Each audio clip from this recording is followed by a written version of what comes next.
ঘন্টু তোর বন্ধু, ওই দেখ।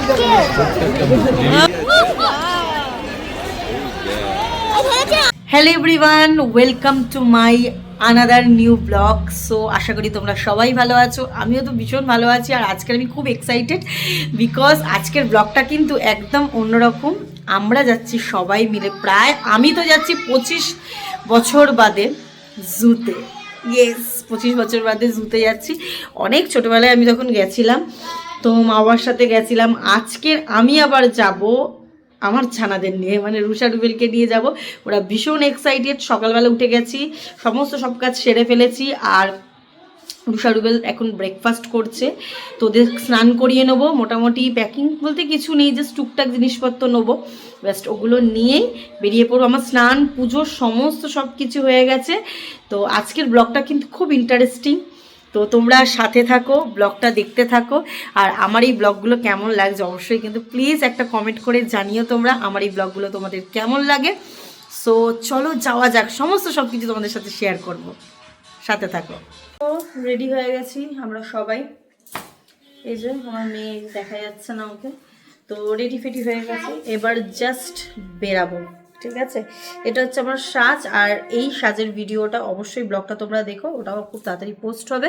আলাদা করে একটা শ্যুট করেছি, তো সেটাও তোমরা দেখতে পাবে। সো চলো বেরানো যাক, এবার অনেকটা লেট হয়ে গেছে। অবশেষে আমাদের গাড়িটা এসে গেছে। অনেকক্ষণ ধরে ওয়েট করছিলাম, না উবের না ইনড্রাইভার কোনোটাই পাচ্ছিলাম না, মানে কোনো গাড়ি অ্যাভেলেবেল পাচ্ছিলাম না, জানি না কেন। তো যাই হোক, ওটার গাড়ির জন্য আমাদের আরও লেট হয়ে গেছিলো। তো যাই হোক, গাড়িটা পেয়ে গেছি আর পেয়ে পৌঁছেও গেছি। এখানে প্রচণ্ড ভিড় হয়েছিল, প্রচণ্ড মানে প্রচণ্ড। আমি তো স্যাটারডে সানডে ছেড়ে গেছি, মানে ওই দিন বাদ দিয়ে গেছি, তাতেও এরকম ভিড় পেয়েছি। আমি তো ভাবতে পারিনি যে এত ভিড় হবে। আর ভিডিওগুলো না ঠিক মানে কি বলবো, নেটের সামনে নেট ছিল, খুব একটা ভালো করে না নিতে পারিনি। কিছু কিছু জায়গা খুব ভালো এসছে, আবার কিছু কিছু জায়গায় এতটাই মানে ঘন নেট দেওয়া আছে না, যেগুলো এত সুন্দর সুন্দর দৃশ্য ছিল সেগুলো না মানে ঠিক দেখাই যাচ্ছে না। যেমন এই পাখিগুলো খুব সুন্দর দেখা যাচ্ছে, বার্ডগুলো যেরকম গায়ের রঙটা, আবার কিছু কিছু জায়গায় তো দেখাই যাচ্ছে না, যার জন্য আমার মনটা ভীষণ খারাপ হয়ে গেছে। যেরকম এক্সাইটেড হয়ে আমি এখানে এসেছিলাম, প্রচুর আমি ডিসঅ্যাপয়েন্ট হয়েছি। কারণগুলো আমি আস্তে আস্তে সব বলছি। প্রথমে তো এখানে প্রচণ্ড ভিড় হয়েছিল, আর প্রচণ্ড অপরিষ্কারও জায়গা ছিল, যেখানে আমার একদমই ভালো লাগছিল না। এখানে দেখো মনে হচ্ছে যেন এটা সিনারি। সব থেকে আমার যেটা ভালো লেগেছে এই বকগুলো, যেটা খুব সুন্দর পুরো সিনারির মতো লাগছিল, এটা খুব ভালো লেগেছে আমার। চিড়িয়াখানা এটাই সব থেকে আমার বেস্ট লেগেছে, খুব সুন্দর একটা সাজানো, এইটাই আমার সব থেকে বেস্ট লেগেছে। আর এর কালারটা জাস্ট, গায়ের রঙটা তোমাদেরকে দেখাচ্ছি, দেখো বগের গায়ের, উফ পাখনার কালারটা বেস্ট বেস্ট, দেখো কি সুন্দর কালারটা।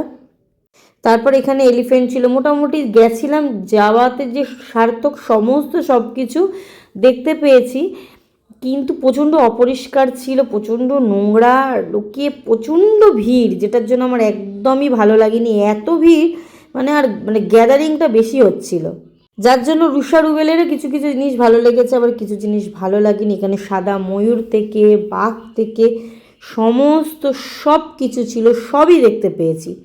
শুধু ওই যে দুটো জিনিস বললাম, প্রচণ্ড ভিড় আর অপরিষ্কার। যেরকম এক্সপেক্ট করে এসছিলাম, সেটা আমরা কিন্তু সেই এক্সপেকটেশনটা মানে নিয়েই যেতে পারলাম না, মানে এতটাই ভিড় ছিল। এখানে ময়ূর সুন্দর করে পাখনা মিলেছে, কি বলবো, দারুণ। যখন অনেক ছোটোবেলায় মা বাবার সাথে এসছিলাম, তখন কিন্তু এত অবশ্য পশু পাখি থাকতো না, এত অপশানও ছিল না। আর তখন এরকম এত নোংরা অপরিষ্কার ছিল না, প্রচণ্ড নোংরা। আমার তো একদম ভালোই লাগছিল না, মনে হচ্ছিল কতক্ষণে এখান থেকে বেরিয়ে যাব। তারপর রুষা রুবেল বায়না করলো আইসক্রিম খাবে, তো এই ঠান্ডার মধ্যে আইসক্রিম ভেবেছিলাম দেবো না, তো যাই হোক সবাই খাচ্ছে, ওদেরও ইচ্ছা হলো, তো ভাবলাম থাক খাক। এখান থেকে তো আমার কিছুই খেতে ইচ্ছা হচ্ছিল না, আমার তো মনে হচ্ছিলো কিছু না খেয়েই আমি চলে যাই, জাস্ট ওদেরকে দেখিয়েই বেরিয়ে যাব। তারপর একটা পিৎজা অর্ডার করেছিলাম। এই যে পিৎজা খেতে দুই ভাই বোনে ভীষণ ভালোবাসে, বিশেষ করে রুষা। তো এই যে পিৎজাটা ওর পাপা এনে দিল, এবার মনে হচ্ছিলো এই পিৎজাটা খেয়েই বাড়ির দিকে চলে যায়। আর এই নেকড়ে বাঘটা সামথিং অনেক কিছুর আমি নাম হয়তো জানিই না, হয়তো একটু ভুলও বলতে পারি, তো কেউ যদি জেনে থাকো তো সঠিক নামটা দিয়ে অবশ্যই কমেন্ট করো। আর এই নেকড়েটা মনে হচ্ছে যেন আমাদেরকেই দেখা দেওয়ার জন্য ওর গোল গোল করে গোল পাক ঘুরেই যাচ্ছে। আর এইদিকে টাইগারটাকে দেখো, জাস্ট ওয়াও, আমার তো খুব ভালো লেগেছে। ও এরকম এপার আর ওপার ও এরকমভাবেই করে যাচ্ছে। কাদের কাদের আমার এই ভিডিওটা দেখে ছোটোবেলার স্মৃতির কথা মনে পড়লো তারা কিন্তু অবশ্যই আমাকে কিন্তু একটা কমেন্ট করো। এটা হচ্ছে হোয়াইট টাইগার। আর টাইগারগুলো একদম সত্যি দেখে পুরো মন ভরে যাবে, এসে মনে হবে সার্থক হয়েছে, এত সুন্দরভাবে দেখা যাচ্ছিল। আর এটা খুব ভাগ্যের ব্যাপার যে চিড়িয়াখানায় এসে টাইগার অনেক সময় বেরায় না ঠান্ডায়। তো এটা দেখতে পেয়ে ভীষণ খুশি হয়েছিলাম যে যাই হোক। আর ঊষা ডুবেলের এটা প্রথমে আসা চিড়িয়াখানা, ওদের তো ভীষণ ভালো লেগেছে। এর যা হাইট, যা হাতের থাবড়া, কি আর বলবো, মানে দেখেই তোমার মানে বুক ঘুরে যাবে, মানে বুকটা ফাঁকা হয়ে যাবে, এরকম এতটা বড় সাইজের।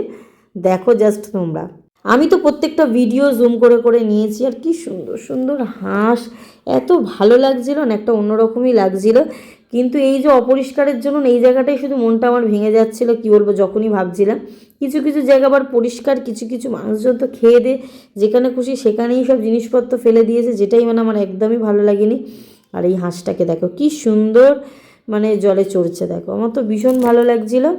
অনেক দিন ধরেই প্ল্যান হচ্ছিল যাব যাব যাব করে, ফাইনালি মানে গিয়ে পৌঁছাতে পেরেছি। এটাই হচ্ছে আমি মনে করছি ভাগ্যের ব্যাপার, কারণ ওর পাপার তো একদমই ছুটি থাকে না। আর মানে খুবই কষ্ট করে সমস্ত সব কিছু ম্যানেজ করে অবশেষে যাওয়া গেছে। আর এগুলো ক্রোকোডাইলগুলো দেখো পুরো কুম্ভকর্ণের মতো শুয়ে আছে, কিচ্ছু হাত পা কিছুই নড়ছে না, শুধু জাস্ট এরকম নর্মালভাবে ওরা শুয়ে আছে। অবস্থা দেখতে পাচ্ছ কীভাবে শুয়ে আছে। এমন চিড়িয়াখানায় এসে এমন জিনিসপত্র দেখেছে, এমন পশু পাখি এত দেখেছে, সব হেয়ার স্টাইলে সব ক্লিপ খুলে দিয়েছে, তাই তো? তুমি খুলে দিয়েছো তো? আর ভালো লাগছে না? কোথায় যাবি? বাড়ি যাবি? বাড়ি যাবে বাড়ি। তারপর হচ্ছে এই জায়গাটা, এই স্নেকটা দেখার জন্য, দেখো ওখান থেকে দেখো স্নেকটা ঝুলছে, রেখে সবাই জলের উপর, মানে দেখেই তোমার গা শিরশির করে উঠবে। এত কটা দেখো জলের মধ্যে শুয়ে আছে, আবার মুখ ওইদিকে বাড়িয়ে। যাই হোক, এটা ক্যাঙ্গারু। তো আশা করি তোমাদের এই ব্লগটা খুব ভালো লেগেছে হয়তো, আশা রাখছি। তো যতটা পেরেছি সমস্ত সব কিছু ক্যাপচার করার আমি চেষ্টা করেছি। ঘন্টু তোর বন্ধু, ওই দেখ ওই দেখ তোকে ডাকছে, ডাক ডাক ডাক, তাড়াতাড়ি ডাক।